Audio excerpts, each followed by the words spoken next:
영세 소상공인 점포에서 사용한 신용카드 사용분에 대한 소득공제 확대, 금년 상반기 추가 소비분에 대한 소득공제 확대, 재건축 재개발 촉진법이 제정은 우리 국민들에게 손에 잡히는 혜택을 드리는 정책입니다. 영세 소상공인과 지역 상권 등에 조금이나마 숨통을 트여주고 건설 경기 회복에 도움이 될 것입니다. 국민 안전과 미래 대비 과제도 민생을 위해 반드시 논의가 필요합니다. 곧 새학기가 시작되는 만큼 학생들의 안전을 위해 여야가 공감하고 있는 하늘입법의 조속한 입법을 요청드립니다.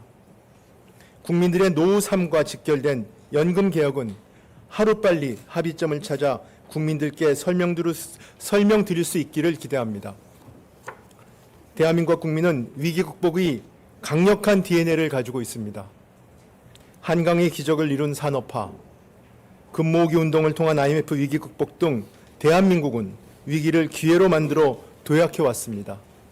오늘 국정협의회가 오늘의 위기를 헤쳐나갈 돌파구가 되어 국민들께 희망을 줄 수 있기를 기대합니다.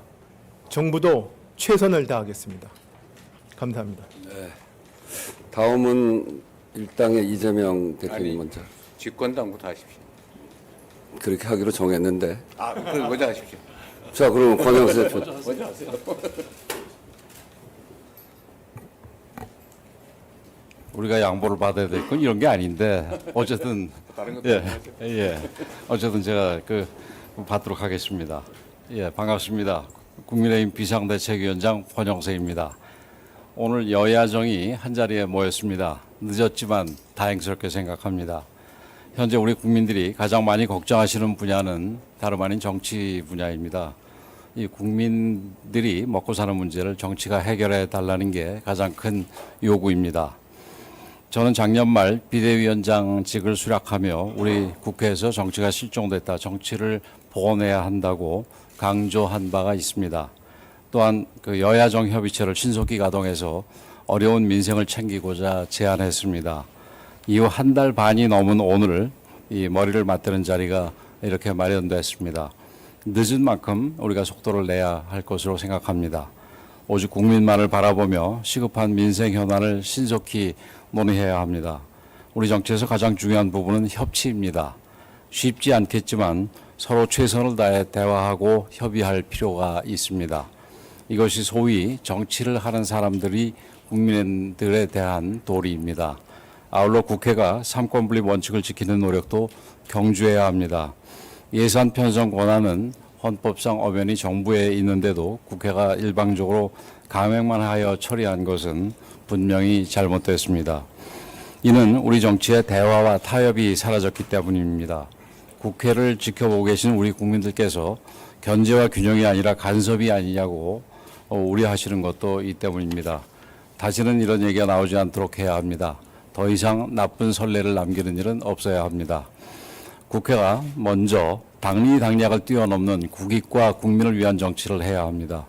민생의 고통이 가중되고 있는 만큼 여야정이 합심해서 국민들의 오늘의 삶을 살피고 내일의 희망을 키워나갑시다.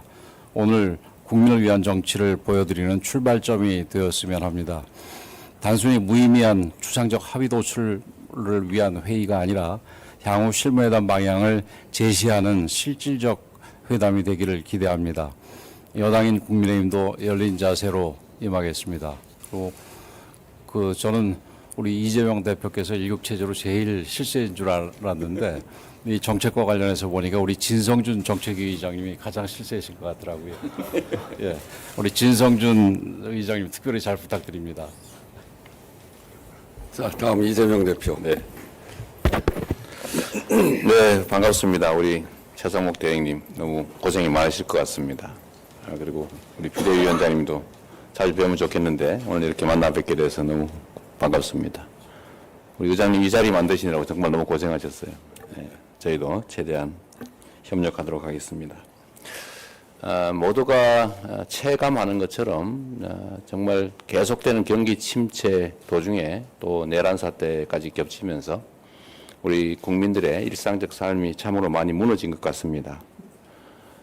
정치라고 하는 게 우리 국민들의 더 나은 삶을 만들어드리고 또 이 국가가 더 나은 방향으로 발전할 수 있게 하는 것일 텐데 아마도 우리 국민들께서 권영세 위원장님 말씀하신 것처럼 경쟁이 아니라 정말 전쟁 같은 정치를 하면서 많은 실망을 드리고 있는 것에 대해서 저도 그 구성원의 한 사람으로서 많이 반성하고 있다 이 말씀을 좀 드립니다. 지금부터라도 가능한 해결 방안을 찾아내야 되겠죠. 우리 대행께서 말씀하셨던 이 세 가지 방향에 대해서 뭐 저희도 다 동의합니다. 일단 경제가 너무 어렵기 때문에 어떻게든지 우리 국민들께서 더 이상 고통받지 않도록 최소한의 삶의 조건을 만들어 드려야 하고 그게 아마도 여러 가지 방법이 있겠지만 추경이 지금 우리가 할 수 있는 중요한 하나의 수단이라는 생각이 들어서 작은 차이들을 넘어서 가능한 합의들을 이끌어냈으면 좋겠다는 말씀을 먼저 드립니다. 또 한 가지 저희도 말씀드리고 싶었던 것이 국제 통상 환경이 매우 악화되고 있기 때문에 정부 혼자 감당하기가 매우 어려우실 것 같아요. 그래서 우리 정치권에서도 우리 여당 또 야당 모두 힘을 합쳐서 공동 대응이 필요할 것 같고 그러기 위해서는 제가 몇 차례 말씀드렸던 것처럼 통상위원회 같은 걸 하나 만들어서 공동 대응책을 논의했으면 좋겠다 이 말씀을 드립니다. 또 한 가지는 역시 대행께서 말씀하신 부분인데 관련 입법들을 신속하게 처리하는 것입니다. 저희도 이런 기회에 대체로 합의되고 있는 연금 문제라든지 또 반도체 지원법 같은 것들을 좀 신속하게 처리했으면 좋겠다는 생각이고요. 그런데 제가 하나 좀 이거와 관련해서 말씀드리고 싶은 것은 안 하는 것보다는 언제나 하는 게 낫다. 작은 진전이라도 이룰 수 있다면 진전을 해내야지 합의하기 어려운 조건을 붙여서 이거 안 되면 끝까지 안 하겠다. 뭐 이렇게 하는 것은 별로 그렇게 우리 국민들께서 흔쾌히 동의하실 상황은 아닌 것 같습니다.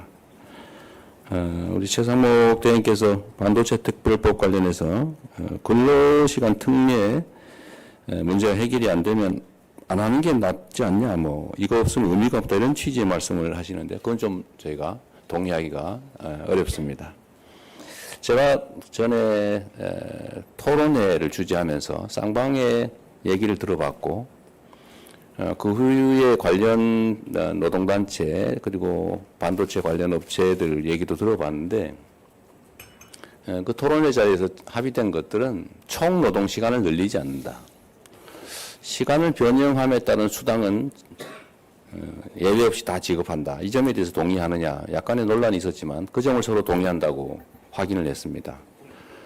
사실 이렇게 되면 이제 뭐 다른 조건들이 좀 있긴 하겠지만 기존의 예외 제도가 상당히 많아서 굳이 이렇게까지 해야 되나 하는 생각이 저도 들었는데 결국 제가 알기로는 관련 업체 또 산업계에서 이건 뭐 굳이 필요하지 않을 것 같으니까 노동부의 승인 조건을 좀 완화해 주면 충분하겠다 이런 제안을 했다고 해요.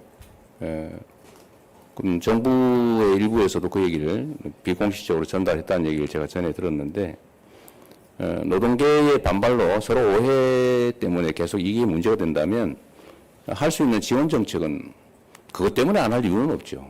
꼭 패키지는 아니지 않습니까? 그래서 반도체 업계에 필요한 지원들은 하고 또 필요한 것들은 또 추가로 해나가면 되지 않을까. 이런 유연한 태도가 우리는 필요하다고 생각해요. 전체가 일괄타결되지만 되지 않으면 아무것도 하지 않겠다. 이것은 결국은 안 하겠다 이런 태도로 읽혀질 수도 있겠다. 그런 걱정이 좀 들기도 합니다. 우리 권영세 위원장님 말씀하신 것처럼 합의할 수 있는 것들은 해내고 또 안 되는 것들은 또 계속 서로 양보하고 협의해 가면서 가능한 합의를 끌어내는 게 우리 정치가 할 일이 아닐까 그런 생각이 좀 듭니다. 오늘 좋은 기회인데 저는 뭐 국민을 기준으로 필요한 일들을 합리적으로 해낸다면 얼마든지 할 수 있는 것들이 많겠다 이런 생각이 듭니다. 합의할 수 있는 건 합의할 수 있는 대로 또 못하는 건 못하는 것대로 또 뭐 본질적 목적에 어긋나지 않는다면 뭐 얼마든지 서로 양보하고 이게 개인 사업하는 일도 아닌데 국민들을 위해서 국가적 안목에서 얼마든지 좋은 결과를 만들어낼 수 있을 거라고 생각합니다. 제가 오늘 이렇게 뵙게 돼서 반갑고 또 귀한 시간인데 우리 아무것도 한 거 없이 또 시간만 낭비했다 이런 소리 안 듣게 가시적 결과를 좀 만들어내면 좋겠습니다. 고맙습니다.